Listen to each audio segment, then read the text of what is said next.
ay rated SPG. Striktong patnubay at gabay ng magulang ang kailangan. Maaaring may masiselang tema, lengguwahe, karahasan, sexual, horror o droga na hindi angkop sa mga...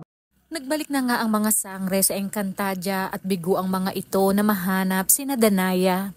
Agad namang nabalitaan ni Dea na nagtungo ng Lireo si Plamara upang maghiganti sa pagkawala ng kanyang Ada Pirena.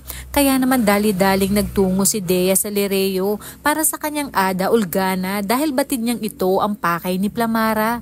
Hindi naman nag-aksaya ng oras sina Tera at Adamus at dali-dali rin itong sumunod kay Dea patungong Lireo. Samantala, habang pinahihirapan at kinukuha ni Metena ang kapangyarihan ni Danaya, ay narinig naman ito ni Tera na tila may sumisigaw at humihingi ng tulong. Kaya sinabi nito kay Adamus na kanilang tulungan kung sino man ito.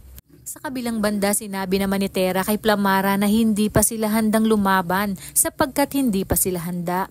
Ngunit sadyang matigas ang ulo ni Plamara at wala na itong pinakikinggan at ang tanging hangad lang nito ay maipaghiganti ang kanyang Ada Pirena.